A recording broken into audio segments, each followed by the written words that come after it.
Okay, do you still have some energy left? It's not easy, is it? Ah. But this is it. We always refuse to believe that it's difficult path when we hear it, and then when we notice it, we're kind of surprised. So with the kaima, it's a very complex topic. I think what the intention is here, that we really first start to see our behavior where we can do something. Because we can not lie, and we can not kill, and we can not steal, and we can not perform sexual misconduct. Helping others out there is really, really difficult. It's really difficult, and that's not what the Buddha intended. We're not just, we're not becoming social workers where we try to make everybody's life better and more comfortable. Why are we practicing is for us to get out of samsara as quickly as possible, so that we're out of this dream, so that we don't, instead of mingling with the dream and still also dreaming, as a Buddha, we're able to help beings to get out of samsara themselves. But as long as we don't know how to get out of the mud, out of the swamp, out of samsara, it will be very difficult to lead others. This is the whole thing.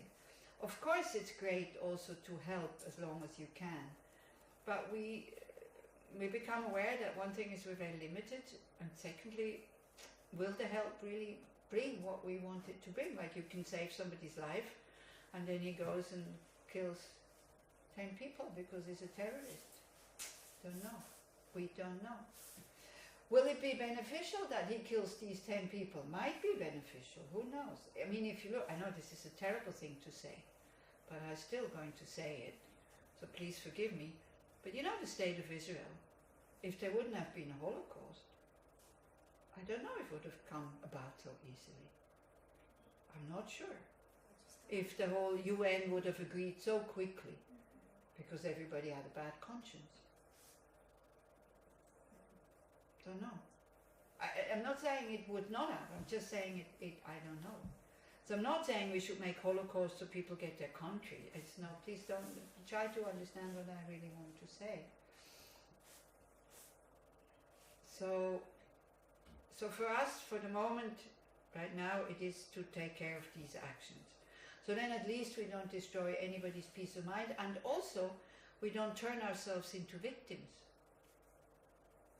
Yeah.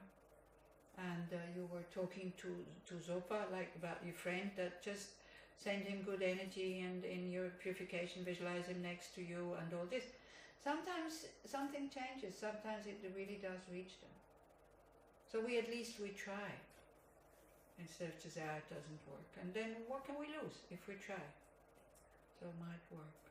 So you can do that in all your purification practices. If you have somebody who suffers a lot, you just always put them next to you. And you stay with them. You see, for us it's difficult to stay with people that suffer. So very often we help them, not so much because of them, but because of, I don't want to have such a friend. If that would be a total stranger, would you be so involved? Not sure. Yeah. But whatever we can do, we should do, of course.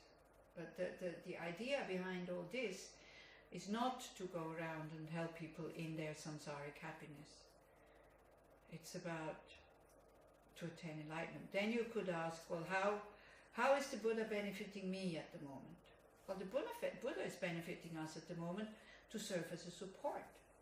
As a support for our offering practice, as a support for our purification practice, as a support for the prostrations and all that. As a support in order for us to wake up that potential. So this is how Shakyamuni Buddha is still benefiting us. And of course with the teachings that are still being practiced and with these methods. Or if you look at somebody like His Holiness the Dalai Lama, I mean, how many people is he able to reach? You have to, if there is like he's going to be in Bern in October, they're giving away the tickets, but it's only like 700 or something like that. In 10 minutes, they're all gone. On a normal Monday morning, 10 o'clock. shop, they opened the internet, 10 minutes, all gone. And it's only 800 people. If they would have had 5,000 tickets, I'm pretty sure they would have gone also.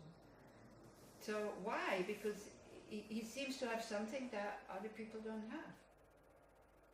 He always talks about peace. He always talks about non-violence. And he would have reasons to be angry at the Chinese army who has taken away the country. But he's not. He's trying to find a compromise. He's trying to find something, a solution that would be livable for both. But it's the Chinese who don't agree. So, and he's not giving up. And even he says, I know that my practice of non-violence hasn't brought results. We still don't have the country. We still don't have autonomy. Yet, I would never switch it for violence. Because also, you know, if he says, Tibet is such a small country. I mean, the Chinese is so big, the Chinese army. How are we going to defeat them? How are we going to bring in the weapons? There's like 2 entries into Tibet over land. How are we going to bring them in without the Chinese noticing it? Who is going to pay for them? Who will teach us how to use them? And then it's like a little tiny Tibet against China. There's no chance that we will, with violence, we will succeed. Of course they demonstrate and they go in the street, they tell about their faith and all this. But now with other countries being much more worse off, like Syria and Afghanistan and Iraq, the UN and the world, they have lost interest a little bit because there's other countries who need help much more urgently because it becomes a bit normal life. The Chinese being there and running the businesses and all that, and they say, look, but the Tibetans are not endangered, they can stay here. So that's the situation.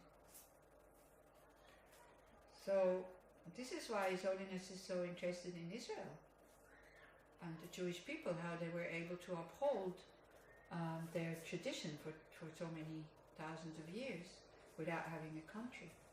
That's what he wants to learn from you. And when the Karmapa was in Switzerland, they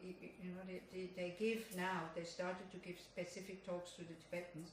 It's not translated, it's not for us Westerners, it's only for the Tibetans. And His Holiness Karmapa said to the Tibetans, please teach your children the language, because if you lose the language, you will lose the Dharma, if they don't speak Tibetan anymore. So they encourage them to uphold it, even though they don't have their own country. Whether they will be so diligent as the Jewish people, I don't know. We'll have to see. But in the meantime, Buddhism has spread, so we are also practicing it. And maybe we are able to uphold it. I have this question all day long, and I think maybe it's too big, but I will try. You talk about actions, we can just not do actions, and words, but what about thoughts? What about thoughts? You said there are actions that are like a bad karma or unethical, and then there are actions words, and then there are the thoughts that you use. Also. But this part is, I don't know how to control it. Like, where is it? This is the most difficult one, is the mind. This is why we do mind training. Because also the mind is habituated to have certain thoughts. And you can change these thoughts by actively recognizing that they are not beneficial. By actively recognizing that the mind could go in a different state. As I said, when you are grumpy and you just let it be, but you can also say, I don't have to be grumpy. That already makes it a little bit lighter. Do you see what I mean? So again, the question comes from, you have to control it. And it's again a little bit like 10 commandments. Don't do this, but do that. It's not exactly like that. Because it's not as easy like that. Because it has to do with intention and habit and all this kind of thing. And even if we are able to not do any of these 10 non-virtuous actions, we still have the view of inherent existence. So we still, even the positive karma that we are creating, it does create a lot of merit, it helps us on the path, it creates the conditions so that our life is fairly easy and we can practice. But this is why the happiness does not last. Because we do positive actions with a real me doing a positive action to a real other. So then, when you start to understand this, you see the enormity of this task. You see how long this is going to last. And then it can make you discouraged and say, then I don't even start. And then what does that help? Nothing. See, if we want to be happy, we have no other choice but to work with our mind. We don't have a choice. This is it. They talk about millions of lifetimes until we're there. So many lifetimes that a human mind can't even imagine how many lifetimes it will last from the point of entering the path. We probably haven't even entered the path yet. Because you're entering the path when you have spontaneous renunciation. When all the actions that you do are geared to attaining full awakening for the benefit of others. Then you have entered the Mahayana path. It's not as difficult as we think, actually. It's really just a matter of changing habits. Because at the moment we're very self-concerned. And we do this naturally, habitually. When you go, like for example this evening, when I went to the food, I only took the soup because I knew that, salad, raw things are difficult to digest. So what happened today, I better not eat it. Why? Not because of you, but because of me. And we do this very automatically. Then when you start to have, and everybody is, when we're born, we are one entity, and I don't have to actively think, oh, what should I do today so I can be happy? Or what should I do today that is good for me? It comes as an instinct, it's a habit. And it's a good habit. I'm not saying it's a bad one, because it has a lot of wisdom in it. Then when you start to have children, that concern for one person all of a sudden starts to spread to also the children. Have you noticed it, the ones who have children? Did you have to train that? No. It comes automatically. Because these children are my children, so your I becomes bigger. And you include them in that concern. And that concern for your children will most probably always be there until you die. So now we have to make that one bigger. That we're not just thinking in one lifetime, but we have had so many lifetimes that all beings have been our mother, our father, our children, so that we start to see this connection that we have with everybody. And again, when you hear that, it becomes so big. What do you mean? Do I have to be concerned as much as for everybody else as I am concerned for my children? I'm going to go crazy here because I already, with 2 or 3 children, is a lot. Now I have to think about everybody. So it's not, you're not capable of doing it. This is what we're training for. This is the aim. So slowly we start to include more people there. And there's 2 different methods. We look at them tomorrow, how we do that. So that is bodhicitta. So you see, even using the word, he's a bodhisattva. It's like, having concern for all sentient beings. His Holiness, definitely. You can see he's with everybody exactly the same. My teachers also, some of them. Me, definitely not. I aim to go there. But I don't have enough renunciation yet. I don't have this, for myself actually, to thrive, to really look after myself and get out of samsara. And this is the forced contemplation that we do. That our human existence is filled with a lot of things that are not satisfying. And we think about these specific topics so that we get fed up with it. Instead of being fascinated by friends, families, my children, my grandchildren, my business, my this, my that. All of a sudden we start to see, but all of this is never going to give me what I really want, lasting happiness. So this is why we have to think about the disadvantage of staying in this existence again and again and again and again. And then we develop a very strong wish to get out of it. Same way, if you're locked into this room and it gets really hot, you could turn on the aircon, or let's say it's cool outside, so again it doesn't work for right now. In the evening it works. You can do two things. You can turn on the aircon, or you can try to get out. So maybe trying to, putting the aircon, trying to make our surroundings comfortable is much easier than having to break the door because the door is locked or you're stuck. So we always settle for the easiest thing, which is making our life more or less comfortable. But you never have a guarantee that it will stay like that. Never, ever. And I know this sounds terrible. If you hear this for the first time, usually at Tushita, I remember when I led these meditations on the suffering of samsara, I saw people going like, and me, every time I do this meditation, I come out of it really happy. Why? Because I see I don't need to have perfect health. I don't need to have perfect financial security. I don't need to have perfect friends. It will not help me to be happier or much happier. I will be happy, if I get rid of this no more vertigo, I will be happy for how long?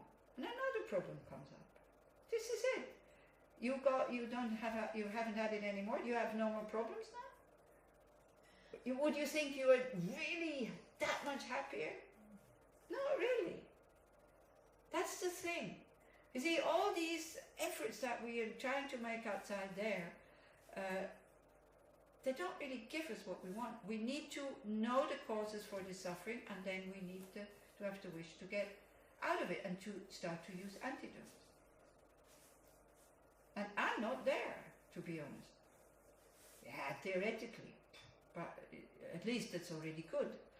So even if I know that I'm not on the path, even if I know it still will last a long time, then I start to give myself the time and I start to relax. Because the more tense you are and the more you want it really fast and quick, the less you'll get there. Because the easiest way to recognize the nature of your mind is when you're relaxed. And this is what the Tibetan Lamas have also started to understand. They cannot give us the teachings anymore the same way they teach the Tibetans. Because when we hear about negative karma, we already there, whoa, yeah? Instead of inspiring us that we start to pay attention, either we try to deny it, or we get so tense about, like me, I'll be reborn in hell. Everything has no point, has no use. And then we get really tense. And then if you're tense and unhappy, to sit down and meditate, you cannot. The mind does not want to sit when you're unhappy. So if you need an ice cream to be happy, so that you can meditate, by all means, go and eat it. If you do it for that reason. Here again, it can be total excuse. But if it's an excuse, or if you really need it, so that you can sit and meditate, whether you're honest or not, that's up to you. We still carry around with us, I think, this theistic image. There's some Father God sitting somewhere, checking what we're doing, and then when we're really good, we hope that, I hope he sees me. And when we are not so good, we feel guilty, not because of what we've done, but because maybe we have disappointed him, or he's seen us, or something like that. I think we still carry that around with us, that theistic attitude. So Buddhism is not like that. The Buddha is not omnipotent. He cannot punish you. He has no need to punish you. There's no reason. The Lamas, they can inspire us and bless us and influence our mind. This is what they can do. This is why we need them. If we would only have texts and no teachers, no masters that really inspire us by seeing that they really do what they are saying, I don't think I would practice this path. And it's on the way that, you know, as you continue, you discover how difficult this is. Not at the beginning. At the beginning, everything is inspiring and this and that seems to work, but then all of a sudden, because what really is, I find it amazing, is amazing. I think it's a good thing. When people start with their practice, they usually come and tell me all the good things that they do, or people are convinced that they don't have any anger. Some people on their first course, I never get angry. So then I usually just say, I said, well, did anybody ever take something away from you that you didn't want to give? And they said, no. I said, well, then you don't know if you have anger or not. Some don't even see it. Some see it as completely normal and okay. Your friend who wants to sell drugs, he doesn't see it as negative. He sees it as a means to earn a living, an easy way to earn a living. I had somebody like this on a course once. He didn't see any negativity in it.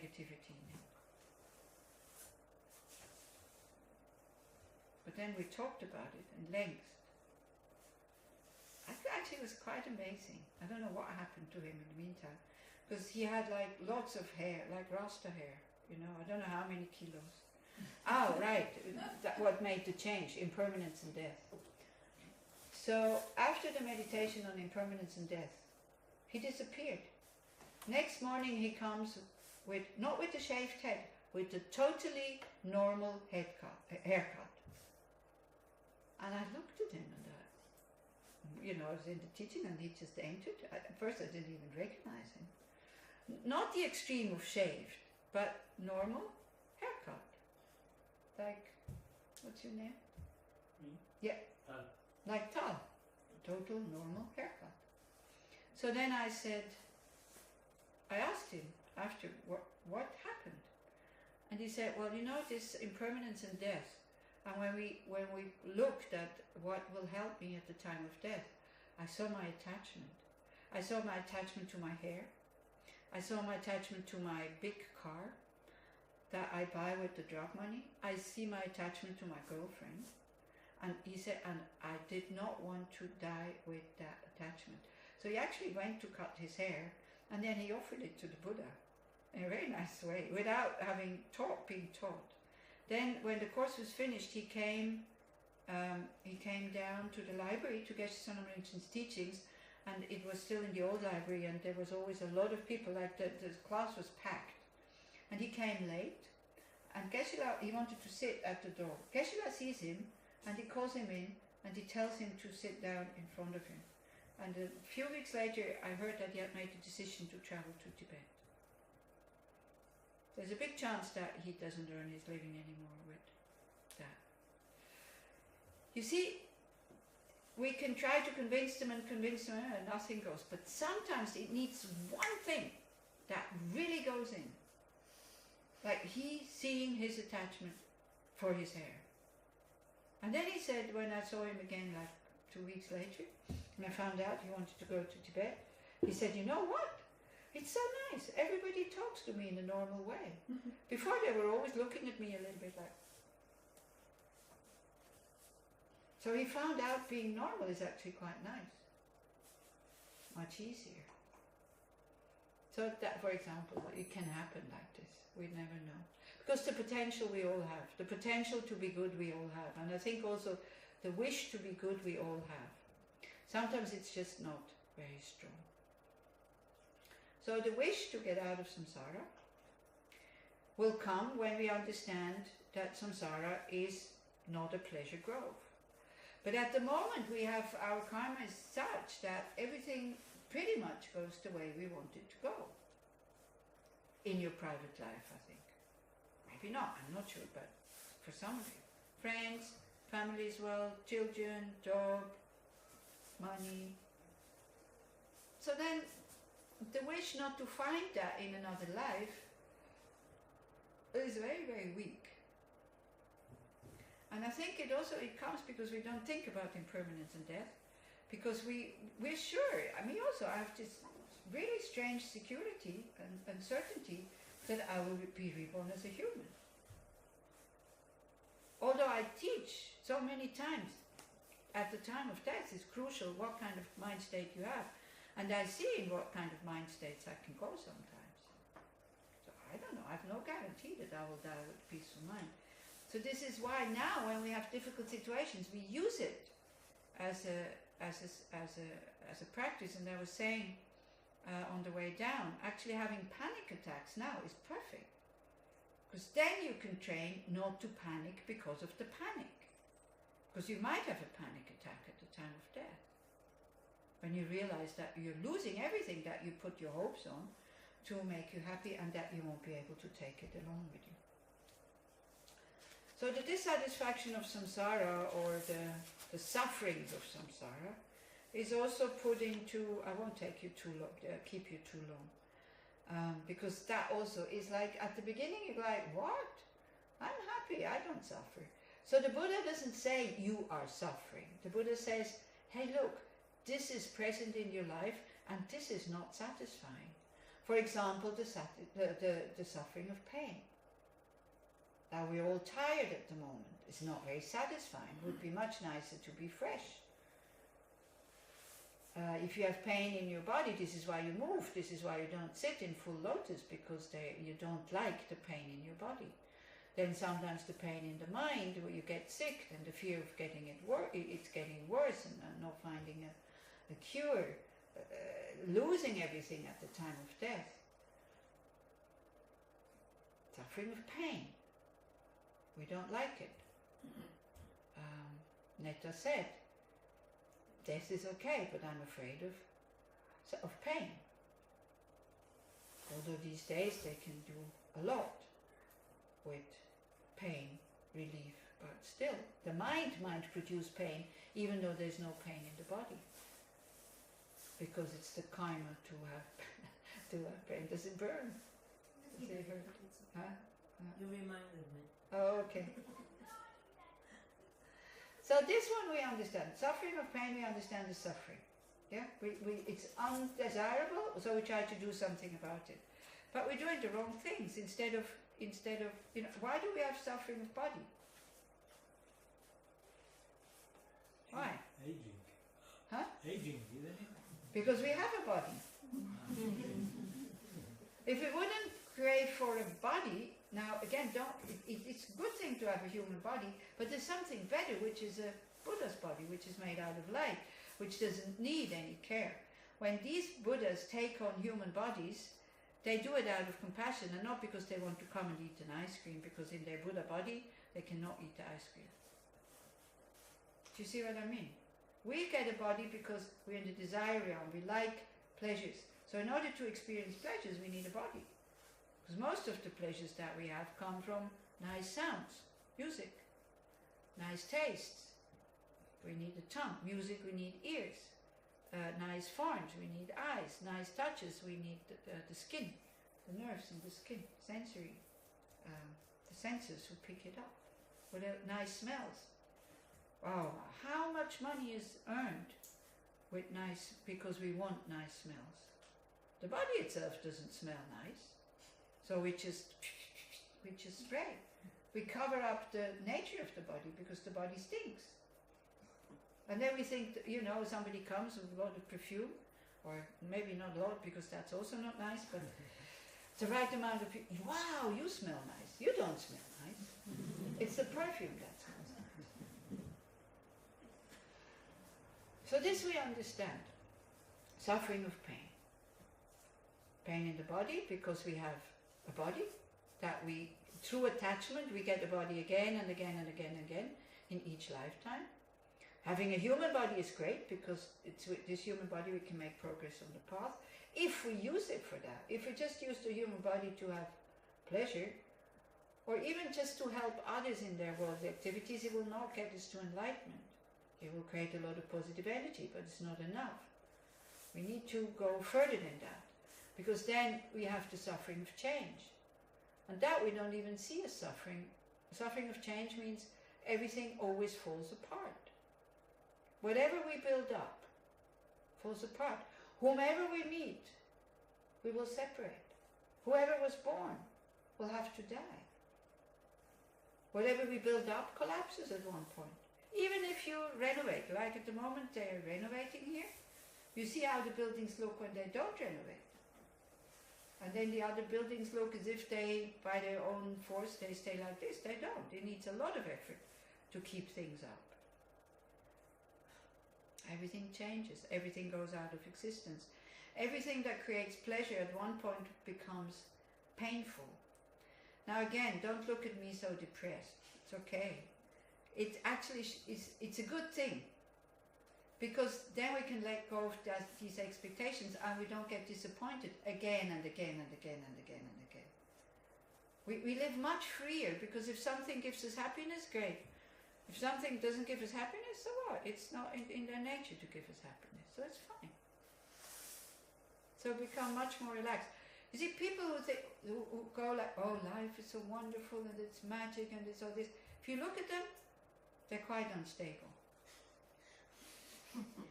All these people always say, wow, life is so wonderful and all this. I don't see them as very stable people. People who go, man, life is really shit. They're much more stable in their view that life is shit. Because they're much closer to reality, actually. Life is difficult. And this is what the Buddha is telling us. So he says, having suffering of pain is not satisfying. Having the suffering of having this change all the time is also not satisfying, because we put a lot of effort into building these things up and then they collapse. But we don't see that as suffering. We put happiness on it because that's our pleasures. You see, the pleasures themselves, they are pleasant, they are not suffering.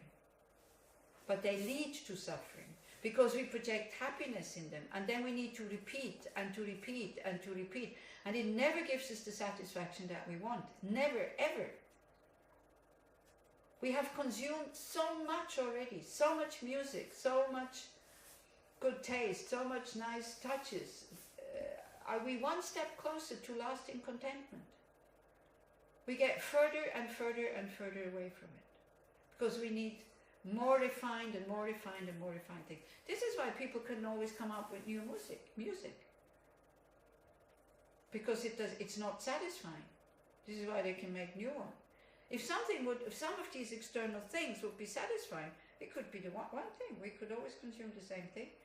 But if you think music is so wonderful, just pick out your favorite piece. And then you have to listen to it for 1 week, 24 hours a day.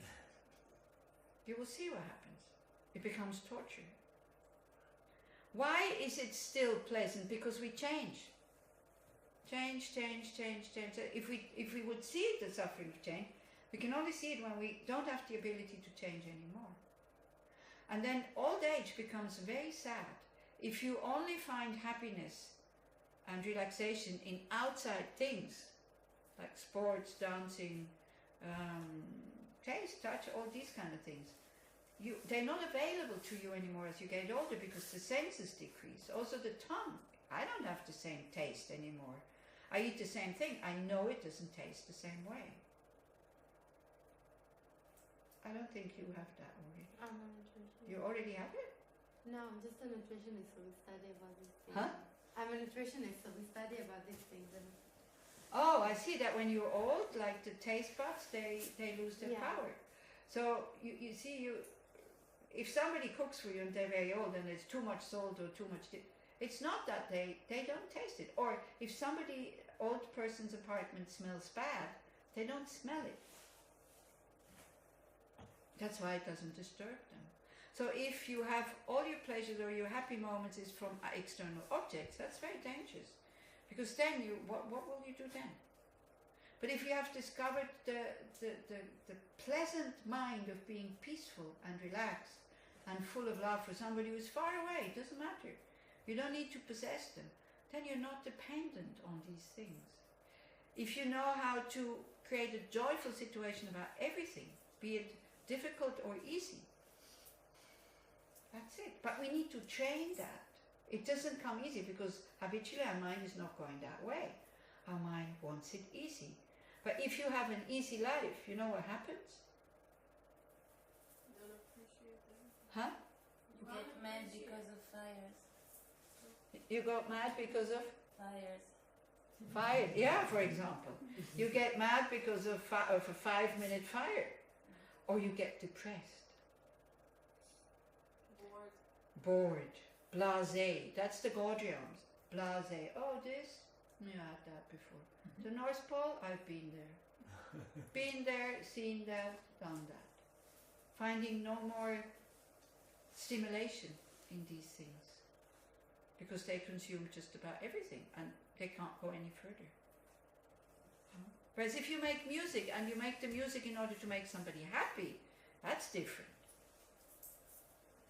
If you make music and you want other people to come and praise you, it won't give you a happy feeling. Because then if they don't praise you, then that's it. If you want to have a big audience only, then that's also very dangerous. If one person comes to your concert and they're happy, okay. They're not happy, it's also okay. You try to make them happy, that's all you need to do. So then the motivation is much wider. Oh, I didn't know you studied that as a nutritionist, how the taste buds kind of change. Yes, with all the process. And it's also, this is also, oh yeah, it's good when we talk about karma. A pleasant feeling is a ripening of a positive karmic imprint. An unpleasant feeling is a ripening of a negative karmic imprint. It's not the object. It's not the object. This is why the same ice cream at one point can produce a lot of pleasure, and then you eat too much of it, it makes you sick. Or you get bored with it. It's always the same flavor. That's it.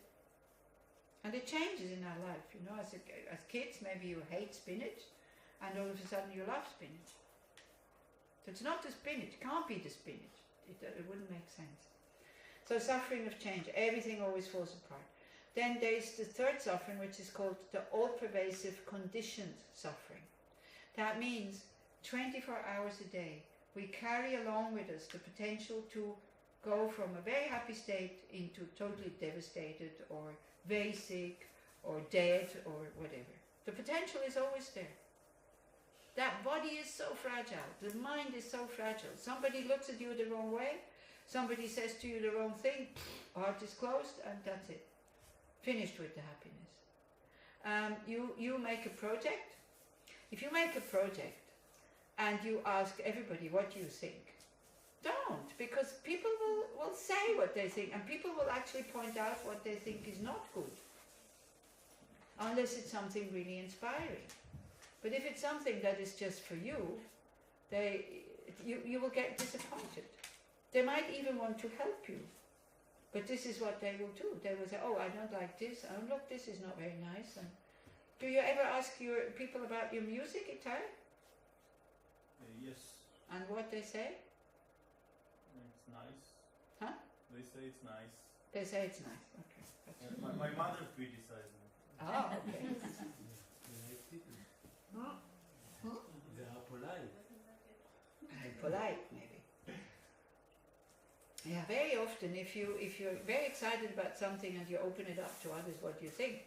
Has it happened to somebody, or is that? Yeah, exactly. So don't ask other people.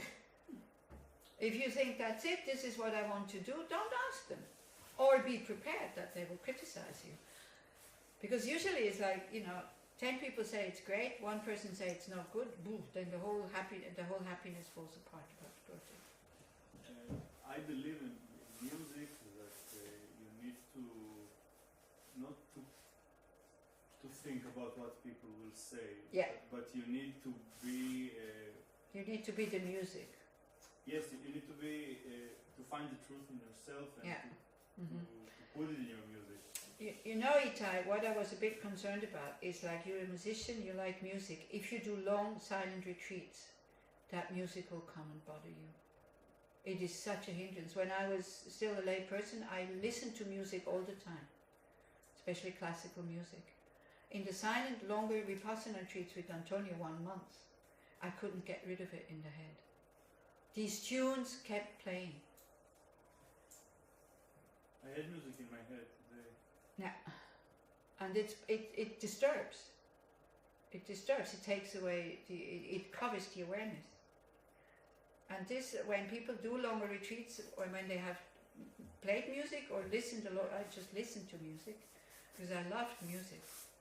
And I loved it so much that I missed it at the beginning. You know, being a nun, we're not supposed to listen to music because it is attachment, and it creates imprints on the mind that then it kind of keeps playing, and you want it if you don't have it anymore.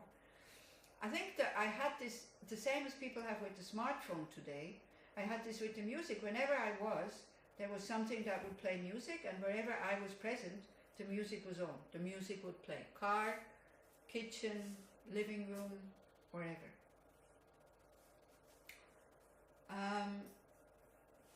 So I thought, yeah, totally no music, even as a nun, I can't do this. It's too difficult. So I made, that was still cassettes. So I made a cassette with really my favorite pieces, and I would listen to them maybe 2 times a year. But when I would listen to them, because I was in such a need, my hairs would stand up. It was so pleasant. And I was so happy. And then I saw the danger of it. Now I can listen to music because it doesn't have any effect anymore. Be it classical, be it sometimes I hear it and I go, yeah, it's nice. Yeah, so Nothing in the object. You could enjoy any music. Nothing if in the noisy, object. If it's not pleasant, because you said the enjoyment is nothing in the object. No. It's on our mind. Yeah. But there's unpleasant sounds. Ooh, for some people when they hear heavy metal, it's very pleasant. For me. Or these modern, these modern classical music, that I sit there and I go like, oh, it's just screeching. But people get paid for these things. So some people must like it. I don't understand what's so nice in there. I'm not saying it's not nice. I'm just really saying there's nothing coming from that side. People can hear loud music, like they have their earphones on, and you still hear it on the other side when you're sitting on the train. No, that's what they say. Nothing comes from there. Only from your approach to it. Difficult to it, because that's not how it looks.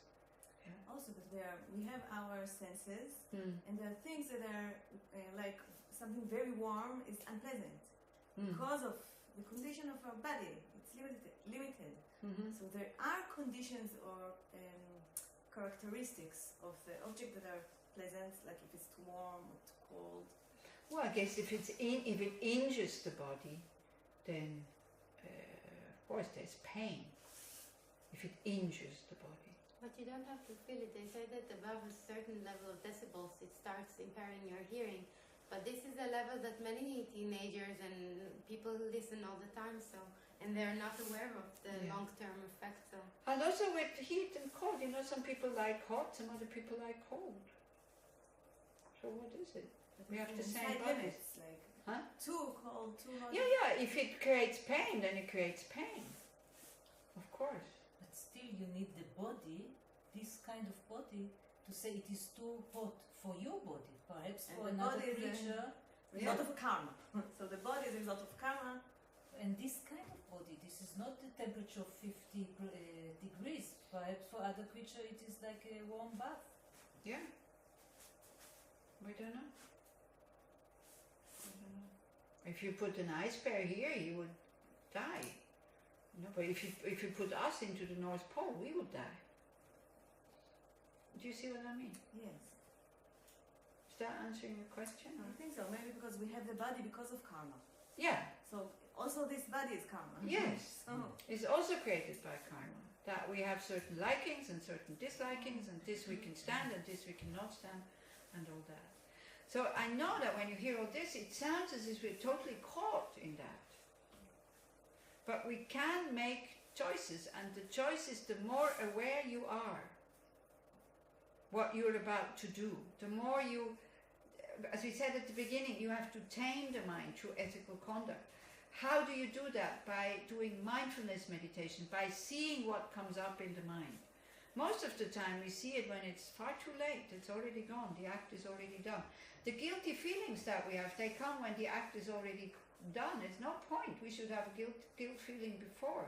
or feel ashamed of doing the action before we do the action, then that mental factor helps.